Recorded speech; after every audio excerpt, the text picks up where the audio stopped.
नमस्कार दोस्तों, स्वागत है आपका अपने YouTube चैनल पर जिसका नाम है GTT EDU। आज हम इस चैनल के माध्यम से इस वीडियो में सांख्यिकी जो टॉपिक अपना चल रहा है उसमें आंकड़ों का चित्र में प्रदर्शन और चित्रों के प्रकार जो पढ़े थे पिछले वीडियो में, उन प्रकारों का विस्तार से अध्ययन करेंगे। तो पहला जो है चित्र में प्रदर्शन में प्रकार वो है एक विमा का, उसके बाद द्विविमा, त्रिविमा, ये हमने उसके अंदर प्रकार पढ़े थे। तो एक विमा वाले चित्र जो है उसका अध्ययन करेंगे विस्तार से। बने रहे वीडियो के साथ, आनंद आना। देखो, एक विमा मतलब इसके अंदर एक राशि का ही प्रयोग करेंगे, एक राशि लेनी है। एक राशि इसका मतलब ऊंचाई ले लेंगे, द्विविमा इसका मतलब दो राशि ले लेंगे, त्रिविमा इसका मतलब तीन राशि ले लेंगे। तो अभी जो हम पढ़ रहे हैं वो है एक विमा वाली। इसका मतलब क्या हुआ कि जिस रेखा चित्र में हम क्या करते हैं, एक राशि के द्वारा ही उसको ग्राफ के रूप में प्रदर्शित कर देते हैं, तो वो एक विमा वाला चित्र हो जाएगा। तो देखो पढ़ते हैं इसको, एक विमा या इसका दूसरा नाम क्या भाई, एक विस्तार वाला चित्र। दूसरा नाम क्या है, एक विस्तार वाला चित्र। एक विमा वाला चित्र यानी एक विस्तार वाला चित्र है। देखो, इन चित्रों को बनाने में केवल एक विस्तार मतलब एक विस्तार को काम में लेते हैं, यानी अर्थात ऊंचाई को ही महत्व दिया जाएगा, मतलब ऊंचाई को ही काम में लेंगे। ऊंचाई का मतलब ये क्या है, यहां ऊंचाई एग्जाम्पल लिया है, यहां ऊंचाई लिया है एग्जाम्पल। कहने का मतलब है इसमें एक ही राशि लेनी है, जरूरी नहीं कि ऊंचाई लेनी है, एक ही राशि लेनी है, ठीक है ना। और ऊंचाई का मतलब यहां से ऊपर की ओर की बात कर मान सकते हो इसको। देखो, तो इन चित्रों को बनाने में केवल एक विस्तार का ही प्रयोग किया जाता है, अर्थात इसमें ऊंचाई को ही महत्व दिया जाता है। अब ये इसका प्रकार हो गया, ये इसका अर्थ हो गया। अब ये प्रकार इसके कितने हैं कि एक विमा वाले चित्र है वो कितने प्रकार के होते हैं। तो भाई मुख्य मुख्य चीजें मैंने आपको बता दी हैं और इसके अंदर लिख भी दी हैं, ध्यान से देखना। पहला है एक विमा वाले चित्र के प्रकार में, पहला है रेखा चित्र यानी लाइन डायग्राम। क्या होता है भाई, लाइन डायग्राम। लाइन डायग्राम को मतलब है लाइन का मालिक है, एक लाइन होगी। उसके बाद दूसरा है सरल दंड चित्र। सरल दंड चित्र, सिंपल बार डायग्राम, सिंपल बार डायग्राम। इसके बाद क्या है, बहुदंड चित्र, बहु तो मल्टीपल बार डायग्राम, मल्टीपल बार डायग्राम। अगला है घटक दंड चित्र मतलब कंपोनेंट बार डायग्राम, घटक कंपोनेंट बार डायग्राम है। इसके बाद है पांचवा विचलन दंड चित्र, डेविएशन बार डायग्राम, डेविएशन बार डायग्राम। ये इसके प्रकार है पांच। किसके, एक विमा वाले चित्र जो है वो पांच प्रकार के होते हैं। उसमें पहला रेखा चित्र है, दूसरा सरल दंड चित्र है, इसके बाद बहुदंड चित्र है, चौथा है घटक दंड चित्र और पांचवा है विचलन दंड चित्र। ठीक है, अब पढ़ते हैं पहले को, कौन से को, रेखा चित्र को। रेखा चित्र को पढ़ रहे हैं भाई। तो रेखा चित्र देखो क्या होता है। रेखा जानते हो ना, एक लाइन। रेखा मतलब एक लाइन में प्रदर्शित करना पड़ेगा और ऊपर की ओर। तो भाई पहला है रेखा चित्र यानी लाइन डायग्राम। इस रेखा चित्र में उचित मापदंड के अनुसार, उचित मापदंड का मतलब होता है पैमाना मानते हुए, आपको पैमाना मानना है, पैमाने को मानते हुए हमें वो मानदंड हो जाएगा उसका, बिना मानदंड के हम नहीं बना सकते, पैमाना मानना पड़ेगा।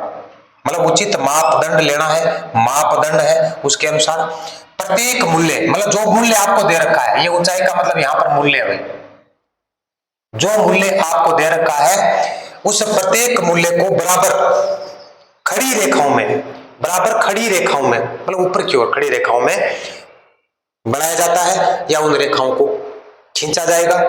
और एक दूसरी जो रेखाएं होती हैं उन रेखाओं के बीच में अंतर जो होगा वो समान होगा।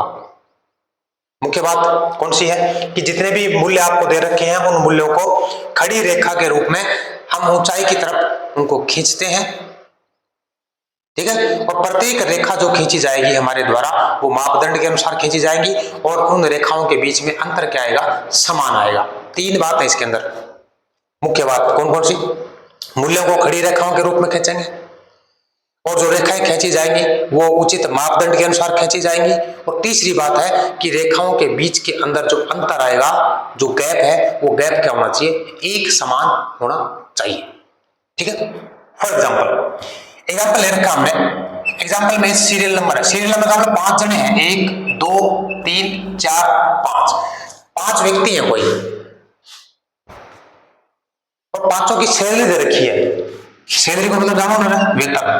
पहले को कितना मिल रहा है, 80 रुपए, दूसरे को कितना मिल रहा है, 100 रुपए, और तीसरे को 120, चौथे को 110, पांचवें को 90 रुपए। अब इनको क्या करना है, हमको लाइन डायग्राम में व्यवस्थित करना है, दर्शाना है। तो कैसे करेंगे, तो देखो भाई, ये तो x क्षैतिज है और ये क्या है, y क्षैतिज है।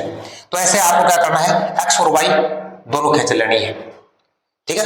मूल्य लेना है ऊपर की तरफ, मूल्य, ये मूल्य ये है, मूल्य क्या लेना है, ऊपर की तरफ। ये जो मूल्य दे रखा है ये इसका मूल्य है भाई, इसकी वैल्यू यही है,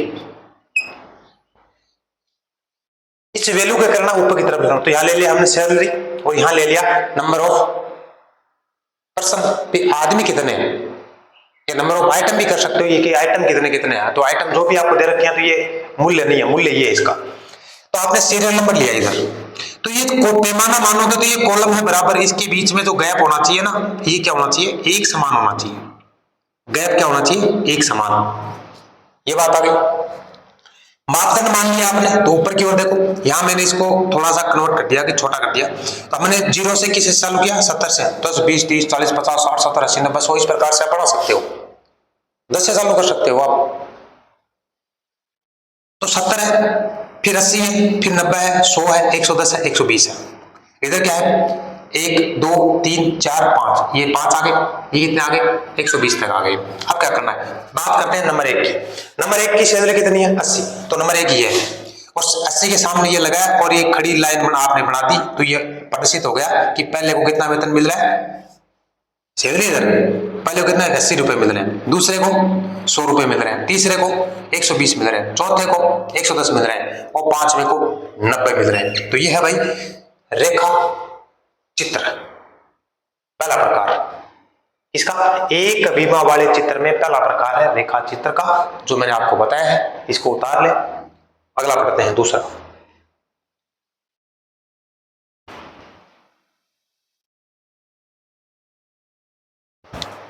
चलो आगे चर्चा करते हैं। सरल दंड चित्र, रेखा चित्र के बाद दूसरा नंबर है सरल दंड चित्र का। ठीक है। अब सरल दंड चित्र जो है ये क्या होता है, इसमें गैर बारंबारता और बारंबारता, मतलब जिसकी बारंबारता दी हुई हो और जिसकी बारंबारता नहीं दी हुई हो, दोनों प्रकार की बात है। मतलब जिसमें बारंबारता भी हो और चाहे बारंबारता न हो, मतलब चाहे बारंबारता हो, मतलब आवर्ती फ्रीक्वेंसी जो है चाहे हो चाहे नहीं हो, दोनों प्रकार के जो राशियों वाले चीजें हैं, चर हैं, उनको हम क्या करेंगे, इसमें दर्शाते हैं। दोनों प्रकार के बारंबारता वाले, बिना बारंबारता वाले जो चर हैं, उनको इससे डायग्राम में सरल दंड चित्र जो है, सिंपल बार डायग्राम है, इसमें क्या करते हैं, दर्शाते हैं। ठीक है भाई, तो ये हो गया। अब इसका एग्जाम्पल ले रखा है। एग्जाम्पल देखो, एग्जाम्पल में ले रखा राज्य, तो राज्य में केरल है, मिजोरम है, बिहार है, राजस्थान है, और क्या है, हिमाचल प्रदेश है। तो भाई 1 है, 2 है, 3 है, 4 है और 5 है। 5 राज्य ले रखे हैं हमने। कितने राज्य ले रखे हैं, 5। 5 राज्यों की बात करते हैं, तो इनमें बताया क्या गया है, साक्षरता। तो राशि तो एक ही है ना, साक्षरता बताई गई, इसका मतलब प्रतिशत में है। ये राशि जो है ये रखिए प्रतिशत में, इसका मतलब बीमा तो एक ही है।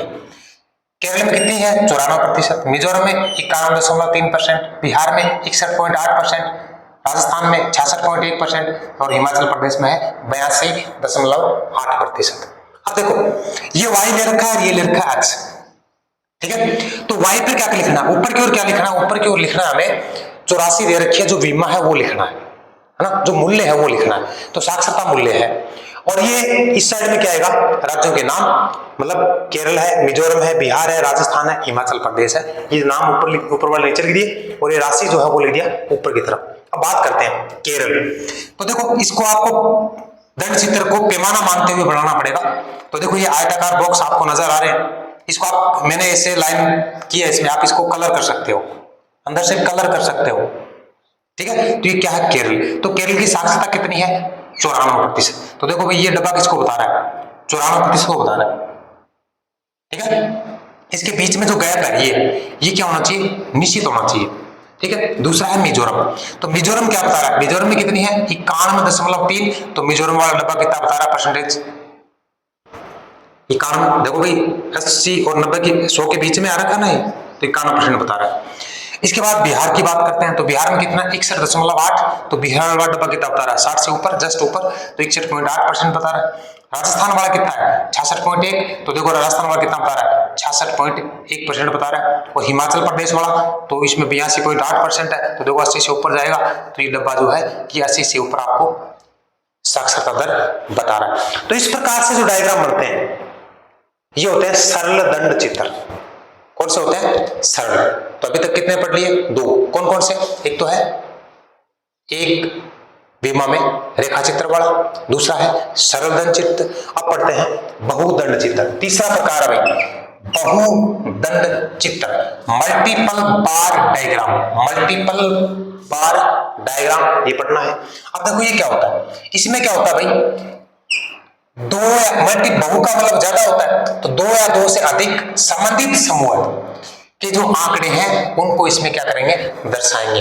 2 या 2 से, आप सोच रहे हो सर एक ही बीमा वाला बताया था तो उसमें एक ही चीज आती है। हाँ बीमा एक ही है, बीमा तो एक ही है इसमें भी, पर एक जैसा है वो समूह है।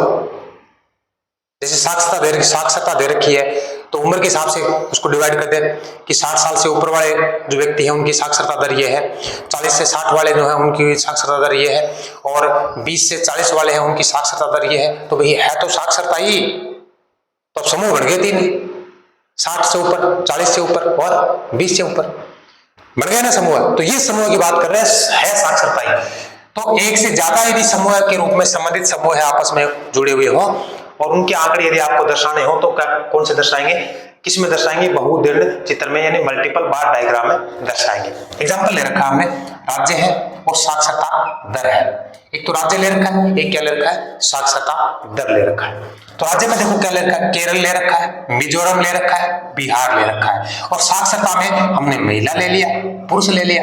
तो भाई है दोनों की साक्षरता ही तो है, अरे बीमा तो एक ही है साक्षरता, पर अब इसमें समूह ले लिया आपने, महिला और पुरुष। बच्चे भी ले सकते हो, मतलब वैरायटी और भी आ सकती है, ज्यादा ले सकते हो, पर 2 ले लिया। अब देखो इसमें अंतर आप अपने हिसाब से कर सकते हो ना,